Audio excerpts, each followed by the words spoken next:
I didn't hear the music anymore. My heartbeat drowned out everything. The bass, the laughter, the clink of glasses. I pushed through the crowd toward the back corner, the spot Jason and I had always claimed as ours. And then I froze. He was there, not alone. Jason's hand rested casually, almost possessively, on another guy's thigh. His head tipped back in laughter, lips brushing far too close when he whispered something I couldn't catch. For a moment I prayed it was nothing, that I'd misread it. But the truth was sharp and undeniable.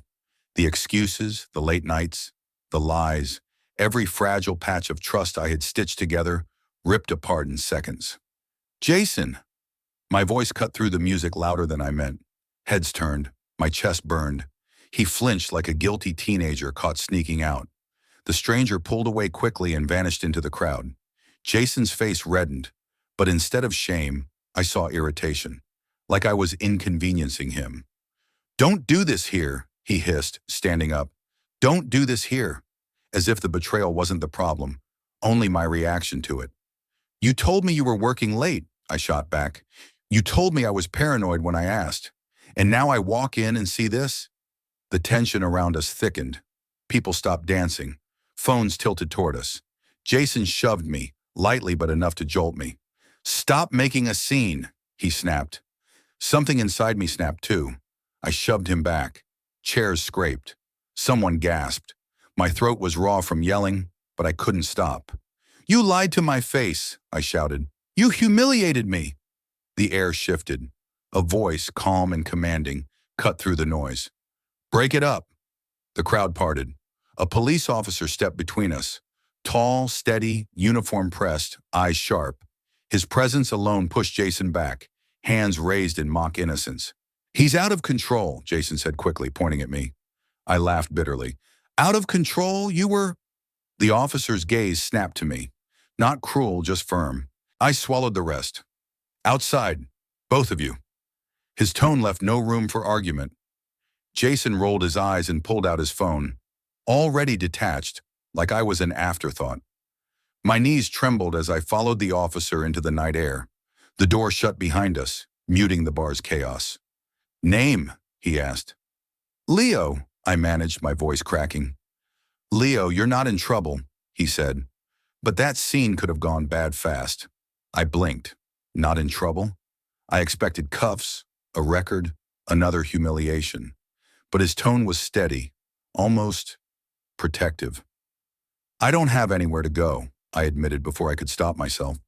The words spilled raw, too honest. My apartment was half Jason's.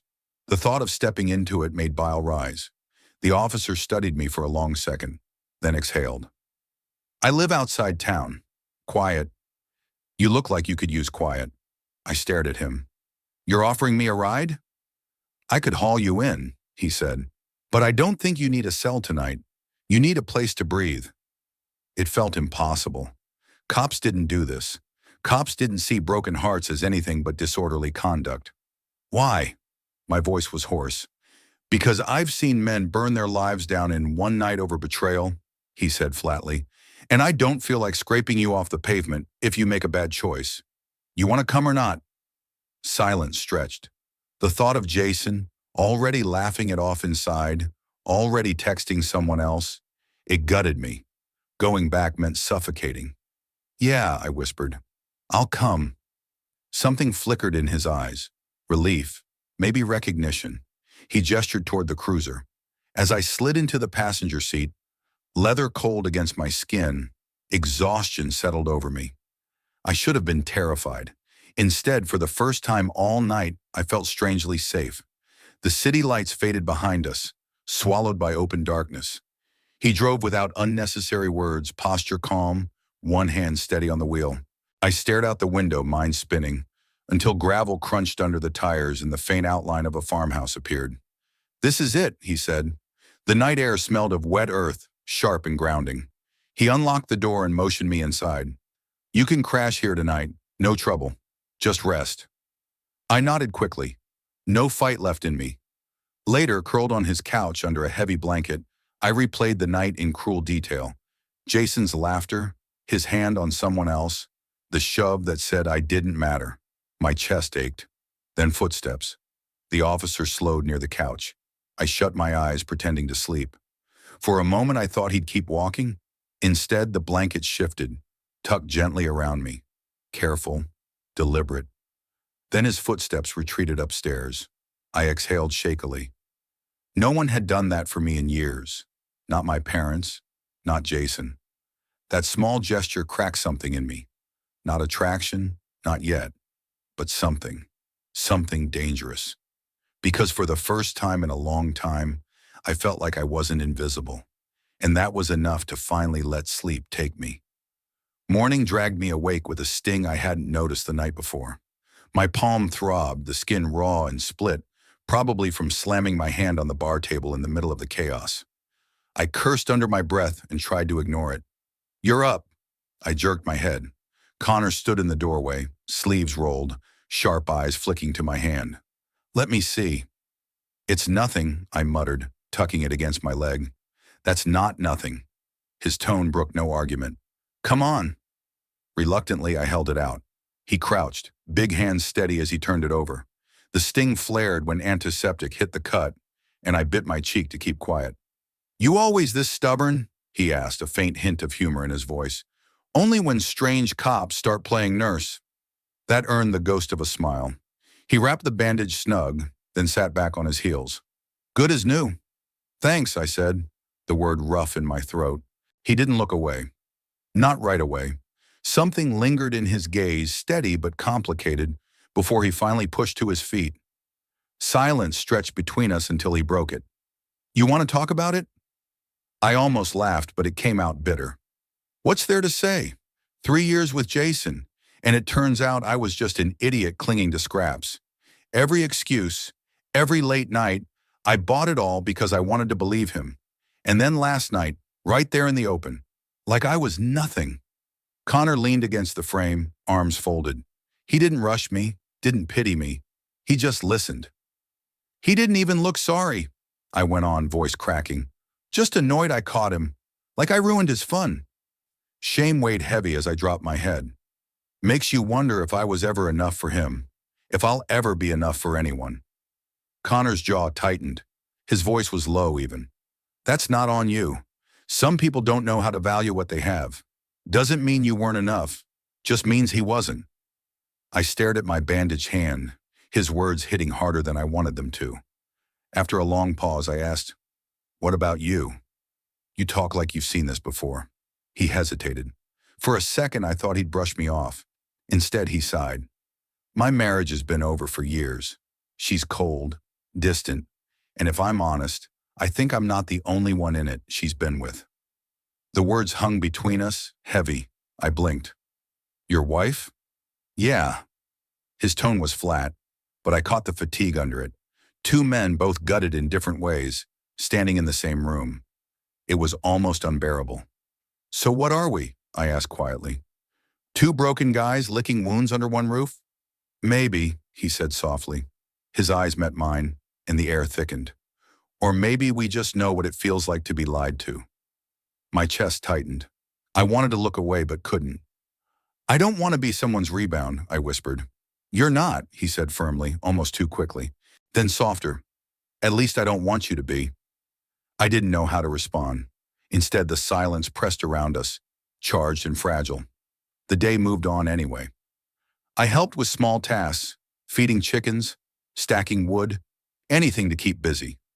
He didn't hover, didn't ask questions, but somehow I felt steadier with him nearby. That night after dinner, we found ourselves on the porch. The stars cut sharp against the dark, brighter than I'd ever seen in the city. Connor leaned on the railing, gaze tilted upward. "You see that?" he asked, pointing. "Orion. My dad used to tell me stories about it when I was a kid." I followed his finger, but really I just listened to his voice. Low, steady, grounding. It was dangerous how easy it felt. These quiet moments, the brush of his shoulder against mine when we both reached for the salt at dinner, the way his eyes sometimes lingered too long. I caught myself watching him too, muscles shifting as he worked outside, the easy strength in every movement. Heat curled in my chest and I hated myself for it. Later in the kitchen it happened. Our hands touched, reaching for the same plate. We froze. His eyes locked on mine. I don't want to take advantage, he said quietly. You're not. My voice was almost a whisper. You're vulnerable, he countered. Last thing you need is me crossing lines. He was right. God, he was right. And yet my heart pounded, every nerve screaming for him to cross anyway. Maybe I need someone to remind me I'm still worth wanting, I murmured before I could stop myself. His jaw tightened, breath sharp. For a second, I thought he'd close the distance, kiss me until the world fell away. But then he stepped back, running a hand through his hair. Not like this, he muttered. The space widened between us again, and my chest ached with disappointment I had no right to feel. Later on the porch again, the night air heavy with crickets, he asked, You ever wonder if we're just reaching for each other because we're lonely? I swallowed.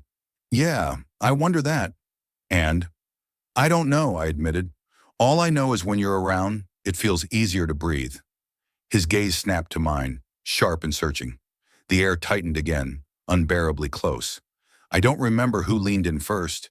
Maybe him, maybe me. But suddenly his face was close, his breath warm, his hand brushing my cheek. My lips parted. And then he pulled back. Just a fraction, but enough. His hands clenched at his sides. I can't, he said roughly. My throat burned. Why not? His eyes flickered with conflict. Because if I kiss you, I won't stop. And I don't know if either of us is ready for that. The ache in my chest was almost unbearable. He stood abruptly. Get some rest, he said, voice softer now but strained. I curled on the couch again, blanket tight around me. Upstairs his footsteps creaked, then silence. I lay there wide awake, heart hammering, knowing one thing for sure. Whatever was happening between us, it wasn't going away. The storm rolled in like it had been waiting for us. One moment the night was still, crickets humming in the dark. The next, thunder split the sky and rain hammered the farmhouse. I lay on the couch, blanket pulled tight, watching the lights flicker until they died completely.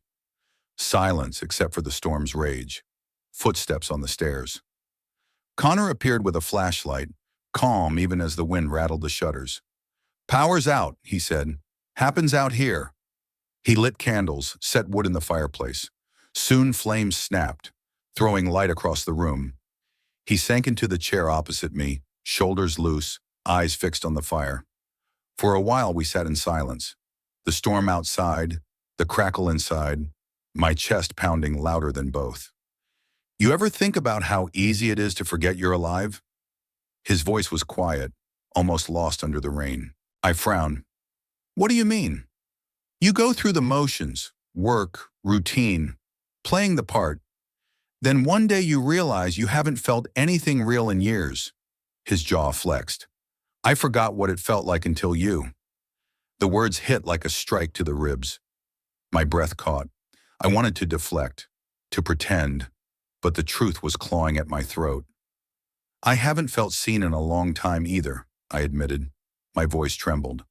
With Jason, I was there when he wanted, invisible when he didn't. But with you, heat rose in my face. It feels like you actually see me, all of me. Silence burned between us. Then he stood, crossing the small space, steps heavy with something he was fighting. Leo. My name sounded rough in his mouth. I looked up. I knew what was about to happen. I wanted it, feared it, craved it. He leaned down slowly, giving me every chance to pull away. His hand brushed my cheek, calloused fingers careful. Then his lips touched mine. The kiss was hesitant at first, testing. Then hunger surged. I gripped his shirt, pulling him closer. His hand slid behind my neck, holding me like he'd been starved for this. The storm crashed outside, rain slashing the windows. But the only storm that mattered was here, between us. Then he broke away, breath ragged, eyes wild. I can't, my chest heaved. Why not? Because if I don't stop now, I won't stop at all. And I don't know if either of us is ready for that. The ache in me was unbearable, but deep down I knew he was right. I pressed my forehead against his for a fleeting second, letting myself feel his warmth, then pulled back. I don't want to be someone's mistake. You're not, he said, pain flickering in his gaze. But if we go too far before I end things, it'll feel like one. And I won't do that to you. The fire popped loudly, filling the silence. Finally, he stepped back. We should get some sleep. He disappeared upstairs. I lay on the couch, staring at the flames until they burned low, chest raw, mind replaying the kiss over and over. By morning, the storm had passed, but the real one arrived that afternoon. Tires crunched on gravel. I was on the porch with coffee when a silver SUV pulled up. A woman stepped out, sharp-voiced before the door even shut. Connor! My stomach dropped. He appeared in the doorway behind me, face taut. Caroline. Her gaze cut past me, then back, sharp and dismissive. So it's true, you're hiding someone here. I'm not hiding anyone, Connor said evenly. Leo's a guest. A guest? Her laugh was bitter. That's what we're calling it now? Heat surged in my chest. I mumbled something incoherent and slipped back inside, heart pounding. From the living room I could hear them, voices slicing through the quiet. You're unbelievable, she snapped. Do you know what this looks like? Me showing up, seeing you play house with some boy on the porch. You think people won't notice? You think they won't talk? Don't, Connor warned, voice low. What? Don't point out the obvious? Her words were venom. God, Connor, you've always been so naive. Leo has nothing to do with our problems. His tone was steady but strained. You don't even deny it anymore, do you? She spat. That we're broken. That this, whatever this is finished. The silence stretched. Then she laughed hollow. You stopped pretending. Should have known. You never married me. You married this land, your badge, your pride. Never me. I couldn't breathe. I slipped out the back, stumbling toward the barn, shame pounding through me. I pressed my palm to the rough wood rail, guilt knotting my stomach. I'd been cheated on, humiliated, discarded. And now here I was, the other man in someone else's wreckage. Her voice carried through the storm-heavy air. You'll regret this, Connor. Throwing away a marriage for some stray you dragged in. What happens when he leaves you too? Stray. The word cut deeper than I wanted to admit. Moments later, her SUV roared down the drive, gravel spraying. Silence returned, but it didn't feel like relief. The back door creaked open. Leo! I turned. Connor stood in the frame, shoulders heavy, eyes tired. You heard. I nodded. My throat was raw. I should go. You don't have to. I don't want to be the reason, I said quickly, words tumbling. The reason your marriage ends. The reason my voice cracked. I know what it feels like to be betrayed. I can't do that to someone else. Even her. His jaw clenched, but he didn't move closer. He gave me space, his silence patient, steady. I feel like I'm drowning, I admitted. 1 minute I'm furious, the next, I cut myself off. The word love stuck in my throat. Leo, his voice was low. You didn't end my marriage. She did, years ago. The words should have comforted me. They didn't. That night I lay on the couch again, staring at the ceiling. The farmhouse no longer felt like refuge. It felt like a crossroads. And in the silence, guilt whispered louder than thunder. Maybe she was right. Maybe I was just a stray. I couldn't sleep after Caroline's words. They circled my head like a curse. Stray, temporary, the one he'll regret. By dawn, I'd made up my mind.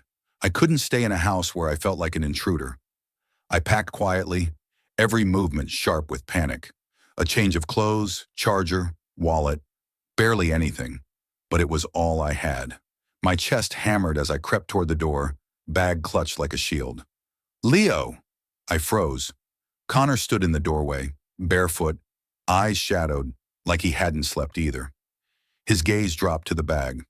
You're leaving. It's better this way, I said. My voice cracked, but I didn't stop. Better for who? For everyone, I whispered. For you. For her. For me. I can't be the reason your life implodes. He stepped closer. I backed up, my bag pressed against me. Stop running! His voice was raw. I'm not running, I snapped, though my eyes burned. I'm protecting myself. Protecting you. You still have ties to her, Connor. You can't tell me you don't. His voice dropped, sharp as steel. Don't give me that. That marriage died years ago. You heard it yourself. She doesn't want me. I don't want her. What we had is over. Then why does it feel like I'm just filling a gap? I shot back. Like I'm your escape route? He stopped just a foot away, close enough I could see the strain in his jaw. You're not a gap, he said, voice trembling with intensity. You're the first thing in years that's felt real. Do you understand that? The words hit me like a blow. My throat tightened. I don't know if I can trust this, I whispered. I don't know if I can trust you. His hand lifted slowly, hesitantly, until it cupped my face. His thumb brushed away a tear I hadn't realized was there.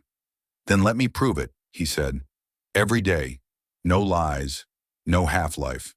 Just us if you'll let me.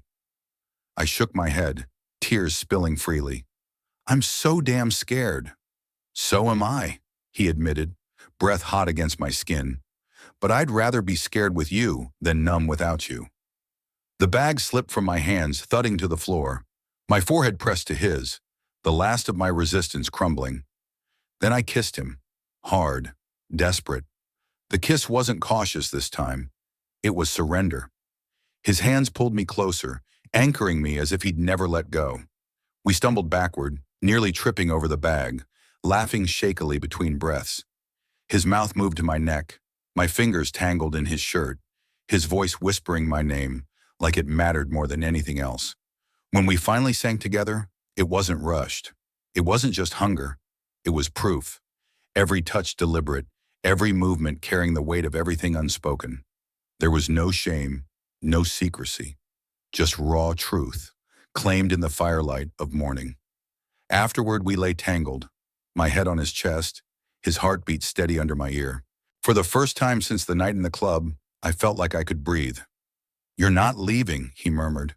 No, I whispered back. I'm not. The days that followed blurred into something I didn't expect. Connor didn't hide.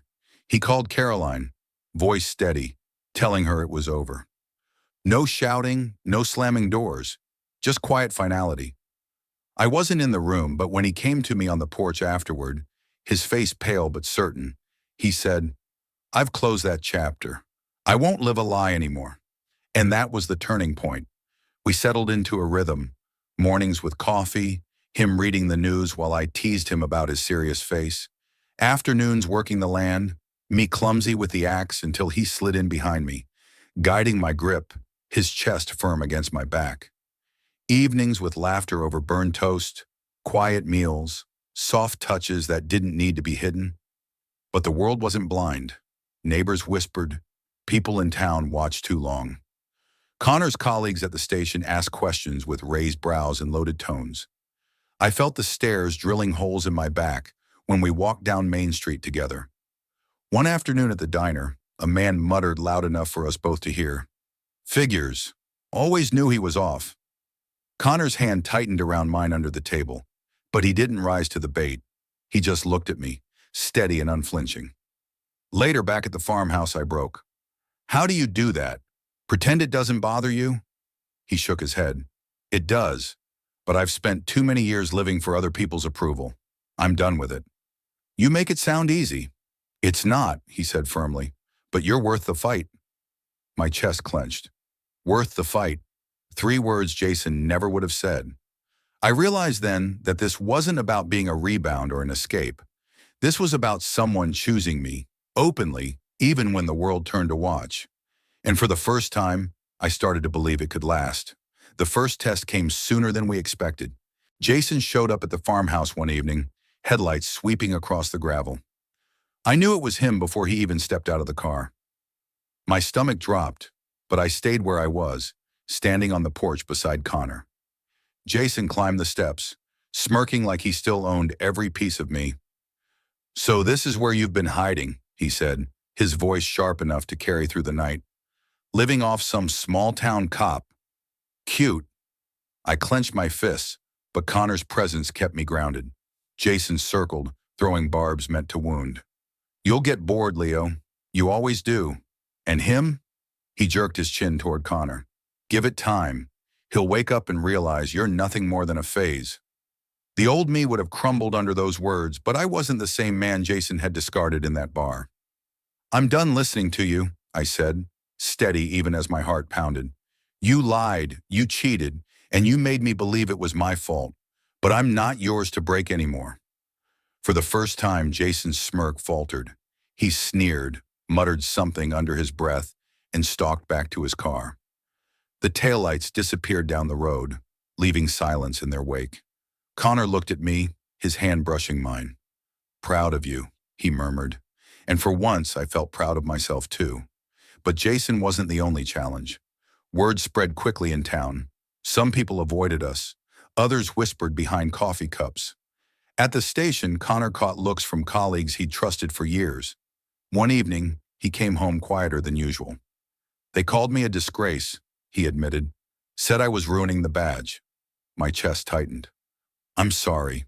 He shook his head. I'm not. His jaw was firm, but his eyes were tired. If the cost of being honest is losing people who never respected me in the first place, then it's a cost I'll pay. I reached for him. You're not alone in this. And I meant it, because every day I stayed, every chore I helped with, every small laugh we shared was a choice to stand with him. Then came Carolyn. She filed for divorce, fast in public, painting herself the victim. The gossip hit hard. People pitied her, vilified Connor. For weeks, it felt like we were drowning under the weight of judgment. One Sunday, walking through town, a group of men jeered loud enough for everyone to hear. Shameful. Disgusting. I froze, heat rushing to my face. Connor stopped too, his hand finding mine in plain view. He didn't look at them. He looked at me. Don't let them decide who we are, he said quietly. So we walked on, hand in hand, ignoring the stares, the mutters, the venom. And something shifted in me. The shame I carried wasn't mine to hold anymore. It belonged to them, to their smallness, to their fear. Weeks later, Caroline confronted him outside the courthouse. Her voice was sharp, accusing him of throwing away years for nothing. Connor's reply was calm but unshakable. I'd rather live one honest year than 10 more in a lie. That was the final break. She turned away, bitterness etched in every word, but powerless to undo his choice. The storm began to ease. Slowly, people adjusted. Some neighbors offered quiet nods of support. A few even spoke up, tired of pretending they didn't know what had been happening in Caroline's marriage. As for me, I found a strange peace. Jason disappeared, Caroline's shadow faded, and in the quiet of the farmhouse, life became ours. It wasn't perfect. Whispers never fully stopped. Some doors stayed closed. But perfection wasn't what I needed. I needed truth. One evening, standing at the edge of the fields, the sun dipping low, Connor slipped his hand into mine. This place feels different now, I said softly. Because it's not just mine anymore, he answered. And he was right. The farmhouse wasn't a hiding place or a stopover. It was home. Not because of the walls or the land, but because of the man beside me. The man who chose honesty over fear, who chose me when the world told him not to. For years, I believed love meant sacrificing myself, shrinking to fit someone else's version of me. Now I knew better. Love wasn't about silence. It was about standing in the storm, unflinching, even when people pointed and whispered. Jason lost me because he never valued me. Caroline lost Connor because she treated love like a performance. And the world could judge all it wanted. We weren't hiding anymore. As we turned back toward the farmhouse, his arm brushed mine, steady and certain. For the first time in years, I didn't dread tomorrow. I welcomed it. Because tomorrow was ours to live, openly, without shame.